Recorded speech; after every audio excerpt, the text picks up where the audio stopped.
Hi, I'm Tom Spring, and welcome to SC Media's continued coverage of Cybersecurity Awareness Month. We are taking a look at Gutsy, and we're talking with John Morello, CTO and co-founder of Gutsy.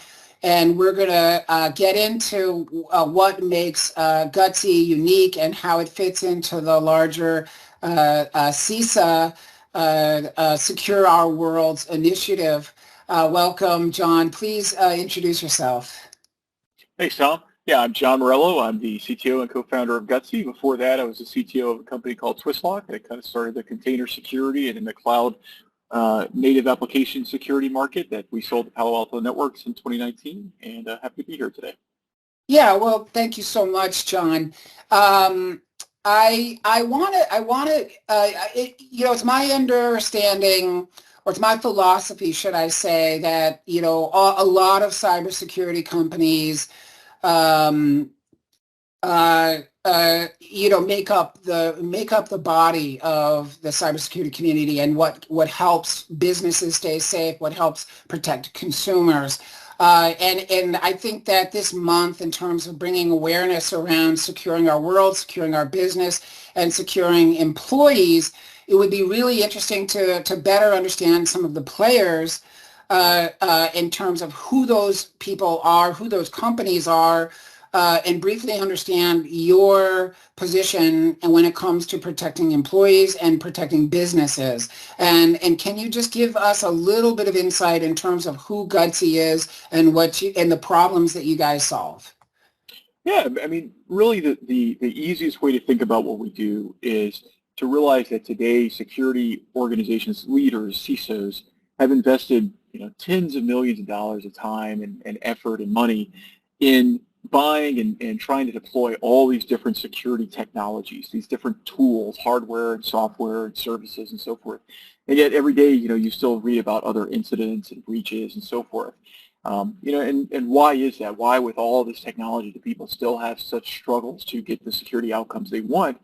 And our perspective on that is that it's fundamentally because security is not just a technology problem; it is a people and process problem as well. And if you don't understand how your people, process, and technologies work together, then it's very difficult for you to get the security outcomes that you want. And so Gutsy is really a company that's designed to help organizations understand how their processes actually work. And when I say processes, I mean like finding and fixing vulnerabilities, creating and removing users, detecting and containing incidents. Those are all processes that everybody does. And what we do is apply process mining, which is a technology of data science that basically allows us to go to all the systems that are involved in the process, extract data about what they're doing, and then correlate and normalize that data so that you can see, like basically a Google map really, of what your processes look like, and you can see where the traffic, so to speak, the friction points are, where the detours and problems are in those maps, so that you can really address not just the problems that you have, but why you're having those problems, what are the root causes of them. So does this connect with this notion of tool sprawl in terms of companies that have lots of security tools, or does this solve a different problem when it comes to efficiency, when it comes to perhaps just working with a right-sized tool set, or could it work with either or in terms of helping companies find more efficiency? Yeah, I mean, I think the answer is really with both. I think because the problems are interrelated. People that oftentimes complain about tool sprawl, it's not because they have too many tools, it's because they have too many tools that don't work together, too many tools that overlap and have duplicative purposes and so forth, and people get frustrated, and understandably so with that.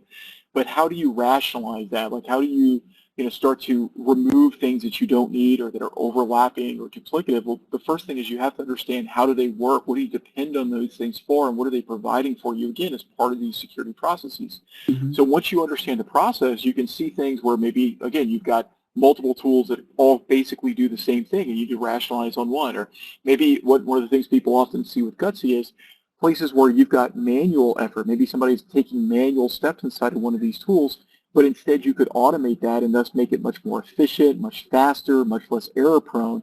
And those, again, are the kinds of insights that we provide.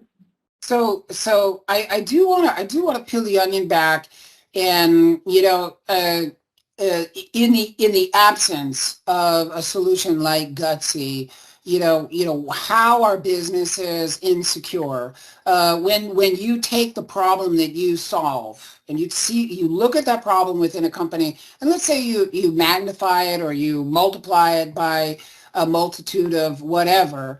What is at risk? What is happening within a company that creates the dysfunction that Gutsy solves, and what are the consequences of those of dysfunctions within a company?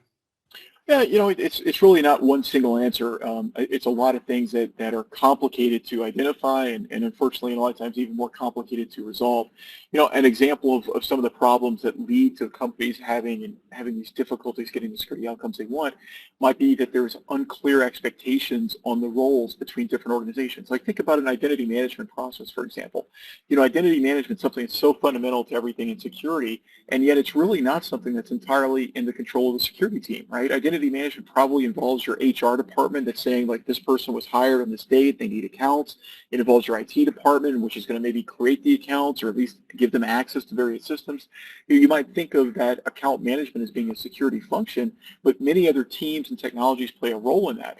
But if people don't understand like what that role is, or they don't understand that there's a particular service level agreement around it, or maybe they're just performing that role in a less structured manner, and so you don't necessarily know when they're going to do the steps that you are depending upon from them, then you can have incorrect results, or at least like results that don't deliver on your SLA. And a really good example and something that people use our product for to help them understand is think about when an employee leaves your organization.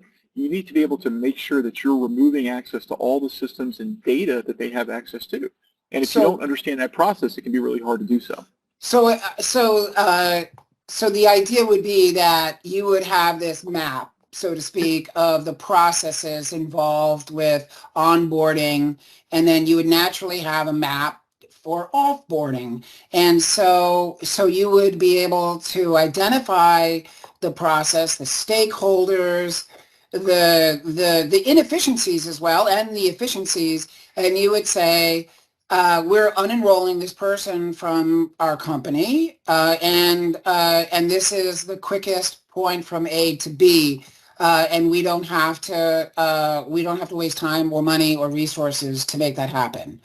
Yeah, that's right. I think there's a couple really important things to understand about the way process mining specifically works about this, though, is that we're not just like showing you some optimal, idealized way that things should work kind of on paper, so to speak. What we're showing you is by connecting it to all those systems, we're showing you what's actually occurring in reality, both the good, maybe the way that it's happening most of the time or the way that you want it to happen at least, but also kind of the bad and the ugly, all the other things that are happening in reality.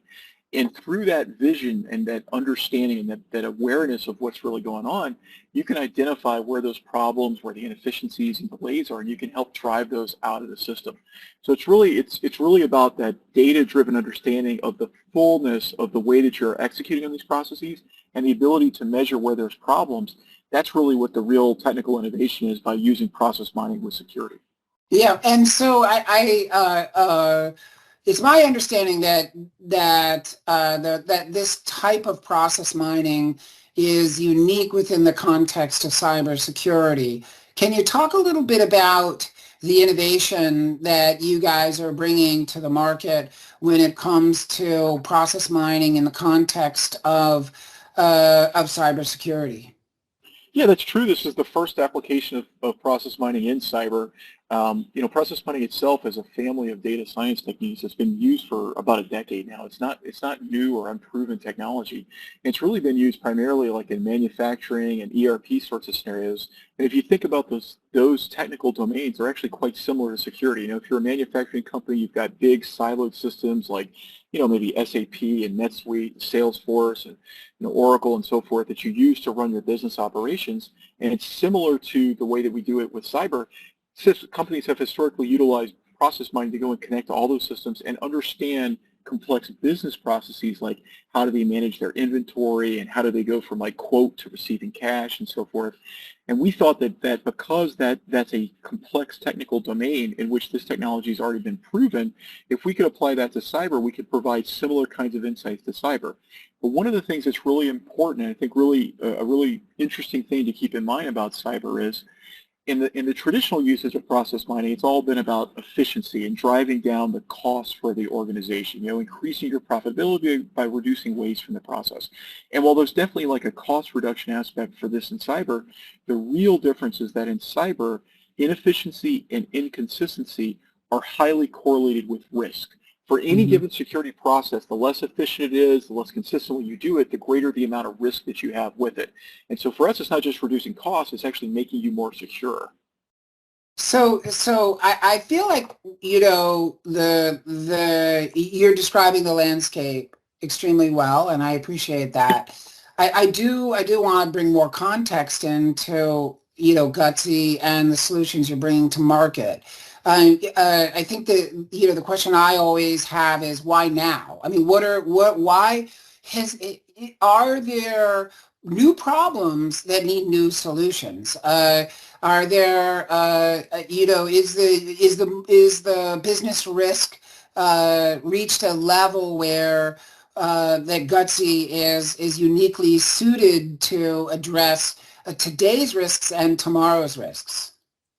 Yeah, I mean, I would say that probably, unfortunately, it's not as much of a new risk as it has been a risk and a set of problems that's existed for decades. It's just never been solved. I mean, if you go back and think about the core things that organizations struggle with in security today, they're really the same as they were 25 years ago when I started my career in this stuff. People still struggle just to patch vulnerabilities, to fully remove users from their organization, to do like these things that seem like they're very basic because we've been doing them for so long. But because, the technology stack continues to continues to evolve, threats continue to evolve, business requirements evolve, and frankly, like people at this point, they're kind of overwhelmed with the amount of responsibilities and tooling that they're dealing with to try to satisfy those. I think it's more important than ever to have a data-driven understanding of the way that all those things fit together so that you can really figure out where are the places, again, where you can apply automation, where are the places where there's inefficiencies that are leading to risk, where do you want to hold other parties accountable more. It's not a new problem, but it's a problem that just hasn't been solved yet. So again, maybe this is apples and oranges, and I apologize for asking, but where the rubber meets the road. I mean, we talked about identity access management, but what about vulnerability mitigation? I mean, if you're thinking about how a company is trying to track down, log4j vulnerabilities within their infrastructure, how does process mining or can it help you more effectively identify the risks that need to be mitigated? Absolutely. Like the technology that we have, the notion of process mining and its applicability to security is not specific to any particular domain in security. It's really something that is applicable to everything. So vulnerabilities, identities, network security, incident management, all those things fundamentally are about processes. Like vulnerability management, it's a process, right? You detect the vulnerability, you assign it to somebody to fix, the developer builds a fix, they check it in, you test it, you deploy it, right? There's a process to that. So if you can see where that process is breaking down or where there's delays or where there's problems in it, then you can get better outcomes. In other words, you can fix those things more reliably, more quickly, and thus reduce your overall risk. Mean time to remediation. Exactly. Extremely, interesting information regarding Gutsy. Well, by the way, what's with the name? Are all you guys Gutsy? No, it's a good question. Is there something to the name? I mean, it's an awesome name, by the way. I love it. Yeah, no. It's called Gutsy because we want to give security leaders the data to answer hard questions and make tough decisions. Today sometimes it's difficult to do because you don't feel confident in what you know. Like we're trying to give you the data so that you have that confidence to really make important changes in your organization. All right. Well, we're going to have to leave it right there. But I really, really appreciate your time and talking about how you fit into the tapestry of cybersecurity. on this Cybersecurity Awareness Month. Thank you so much, John, and have a great day. Thanks for having me.